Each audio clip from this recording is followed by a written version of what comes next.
Recording the acoustic guitar, I think, can sometimes seem like a complicated process. There's all of these different miking techniques. There's a lot of discussion over which microphones are best to use. So today I want to give you a start to finish recording guide that's hopefully going to simplify recording and mixing the acoustic guitar. So the first thing we need is a microphone to capture our recording. Dynamic mics are some of the most common and affordable mics that you'll find. Typically, one of the first mics that everybody gets is an SM57 or a 58, even the SM7b. If you already have one of these mics and it's all you got, do not feel like you need to go out and invest in something new to start recording your acoustic guitar. These dynamic mics are perfectly fine to get started with. Just use the single mic technique that we're going to talk about and you'll be good to go. Now, with that said, there definitely are some better microphone choices for capturing more detailed and rich recordings.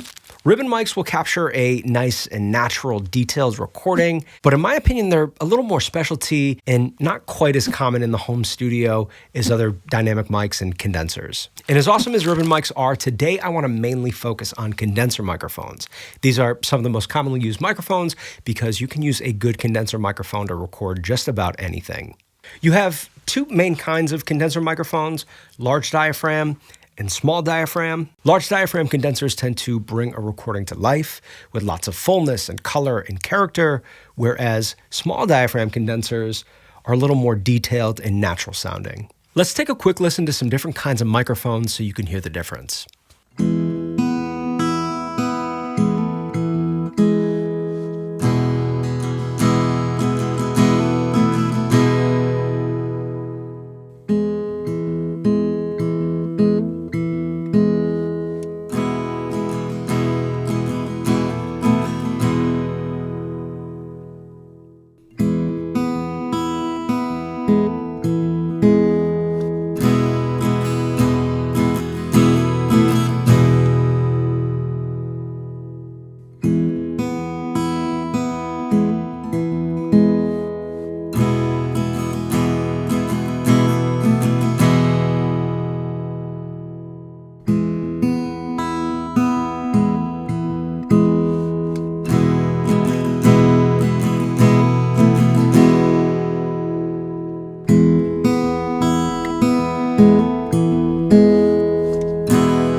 Now, sometimes one of the hardest things about recording guitar is just coming up with the music that gets you excited to press record in the first place.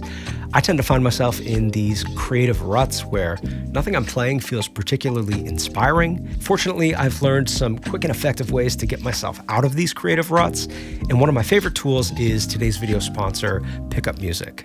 I have been a Pickup Music subscriber since they launched back in 2019, and what has kept me subscribed is their structured and straightforward approach to teaching guitar. And they really have something for players at any stage. It's easy to log onto the platform, get a quick fix with a song squad or essential licks lesson. You can also dive deep with one of Pickup Music's signature learning pathways. The Cage learning pathway was one that I found particularly helpful for breaking out of those basic soloing boxes and really unlocking the fretboard. This learning pathway is taught by Dr. Molly Miller, who guides you through daily lessons and practice exercises that will help you master the Cage system. You get one-on-one feedback from Pickup Music's team of expert instructors and pro guitarists, and the best part is you can work at your own pace. You can try Pickup Music for free for 14 days, and they also offer a 60-day money-back guarantee. Visit the video description for more info. Now, you've already had a little bit of a listen to the single mic technique. This is the mic technique that I use a lot of the time just because it's so simple to set up and start recording. A good general rule of thumb is to start by pointing the diaphragm of the mic at the point of the guitar where the neck meets the body. Then place the microphone about 8 inches away from the guitar. If the sound is a little thin, you can try moving the microphone a little bit closer to the guitar or angling the mic a little bit more towards the sound hole and body of the guitar. And if the sound is a little too boomy, try backing the mic off the guitar. But play around and find the sweet spot for your guitar and mic combo. The only thing I would recommend avoiding is pointing the diaphragm of the mic directly at the guitar's sound hole. Acoustic guitars are going to vary in sound depending on their size and shape and tone wood, so keep that in mind and make any mic adjustments as needed. The guitar that I'm using today is a parlor guitar from Orangewood called Julian Black. There's a lot that I like about this guitar, but I really like the way that it records. It records a really natural and balanced sound without too much tweaking, which, in my opinion, is the goal. Now, when introducing a second microphone, we're going from recording in mono to now recording in stereo. And there's some new things to consider. One common way to record is the spaced pair. You take the two mics, you place them away from each other. It records a really nice stereo image, but you have to be absolutely sure that the mics are the exact distance away from the guitar. If the mics are placed at different distances, the sound from the guitar is going to hit the microphones at two different times, which introduces phase problems and just makes the audio sound really weird. This is one of the main reasons that I prefer the much simpler XY technique. You take your two mics, you put them close together, you make a 90-degree angle. One mic faces the neck of the guitar, the other mic faces the body of the guitar. You get a really nice and full acoustic guitar recording, and you can also use one of these stereo mic bars, which conveniently puts the whole operation onto one microphone stand. Super helpful for setup and mic placement, but this also makes sure that your microphones will be in phase. And you can really do this with any two microphones that you want. I do find that I get the best results from using a matched pair of small diaphragm condensers like these Lauten Audio LA120s. Unbelievable sounding mics for the price, by the way. But again, experiment with some different mics and find what works best for you. It is worth noting that there are some more advanced miking techniques like mid-side miking. There's an over-the-shoulder technique that a lot of people like. There's also some techniques that experiment with using different polar patterns on each of the mics. I definitely encourage you to look up some of those techniques if you want to try something a little bit more adventurous. But for now, I want to record a piece of music for you with one mic and with two mics so you can hear that comparison, and then we will move on to mixing.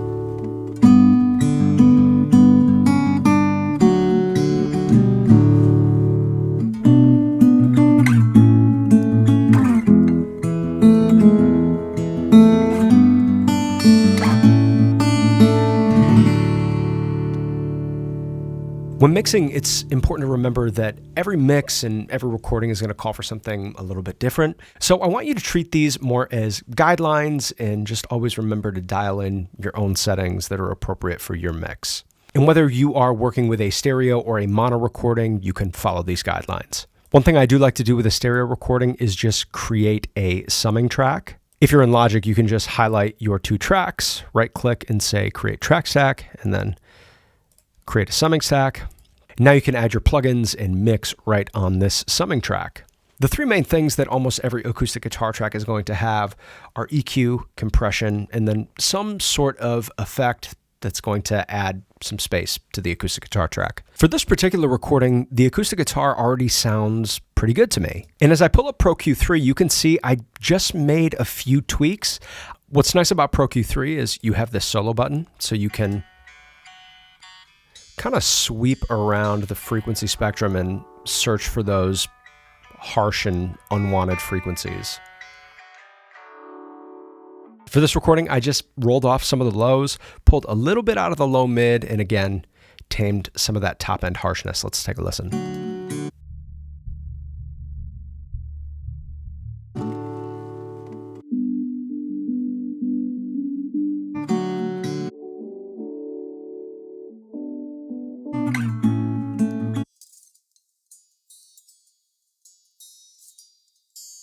You could also play around with using a dynamic EQ. So on this high shelf,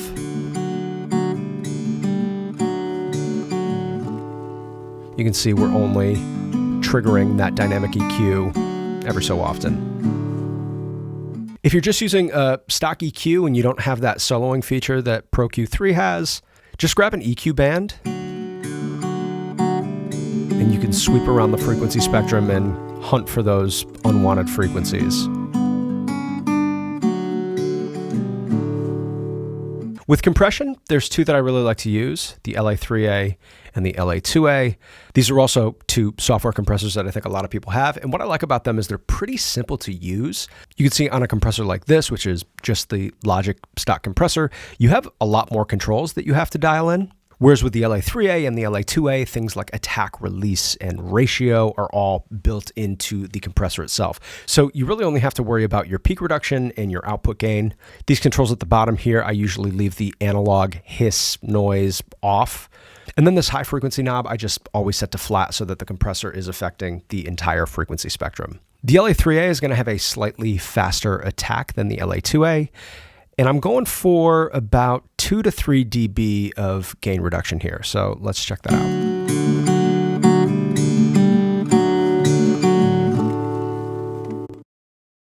And now you can see the LA2A.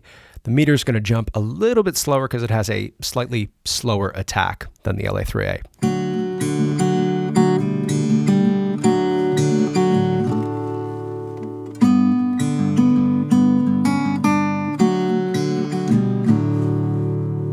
Those are both great compressor options. Play around with them, see which one you like. If you're using a stock compressor and you've got to worry about some of these other controls, attack and release I like to keep kind of moderate. The attack can be a little bit on the fast side depending on how quickly you want to attack those transients. I also like to keep my ratio pretty moderate, somewhere between 2 and 4 to 1. So I've got it set kind of right in the center here, 3.1 to 1. And again, still going for like 2 to 3, maybe even 5 dB of gain reduction, depending on what you're going for. I like to try to preserve the natural sound and feel of the acoustic guitar while still smoothing out some of those dynamics.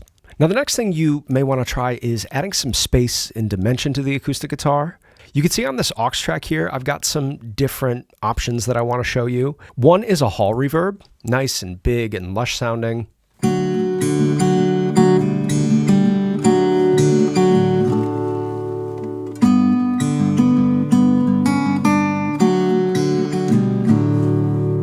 The next is a room reverb, which is going to be a little more natural and intimate sounding.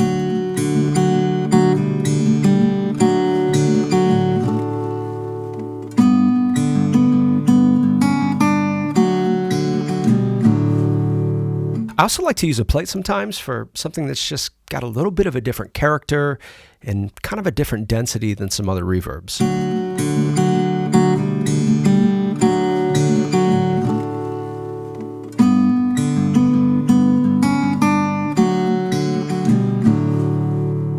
But reverb is one that you can really have some fun with. Spring reverbs are cool to use. Chamber reverbs can be a lot of fun for something kind of like dark and moody. There's also some cool like room effects you can get with some different delays. I've got this guitar room preset on Echo Boy Jr. that I really like to use sometimes.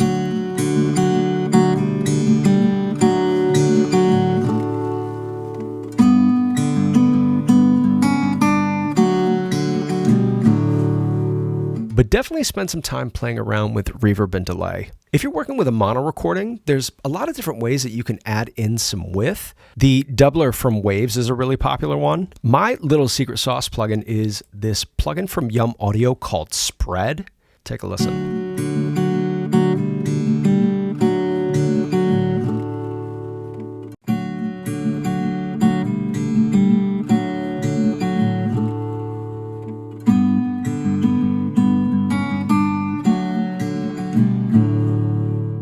What I really like about the plugin is you have these 4 separate bands and then individual control over stereo width. You can select which frequency range each band is controlling. Really cool plugin. If you want to check this plugin out, you can visit the video description. I've got a 20% off code for you.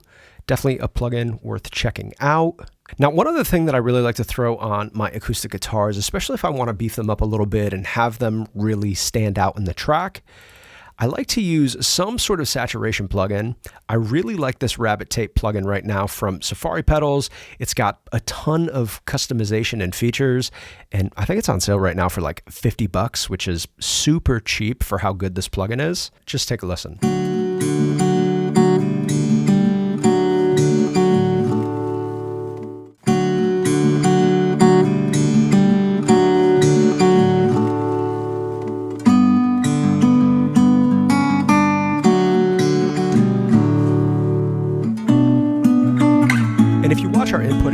meters, you can see we're technically not getting louder. But you can hear how much fuller the acoustic guitar sounds just using this tape saturation. The wow and flutter knobs at the bottom are a lot of fun to play around with, can add some cool and interesting character to your acoustic guitar tracks. You've got a width knob, you've got a blend knob. Just a great plugin. There's a lot of great saturation plugins out there. This is one that I would definitely check out. But let's take one last listen to the acoustic guitar now that it's mixed.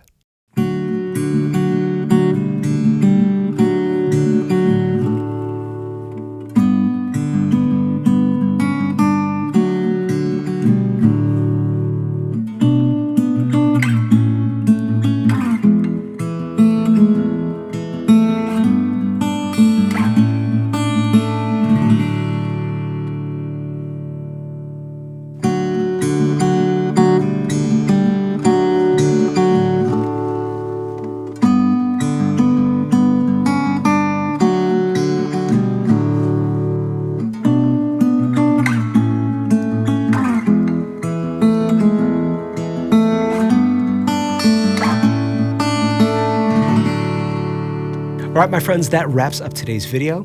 Visit the description to check out the gear that we used today. I'm Patrick. I will see you in the next video. Peace.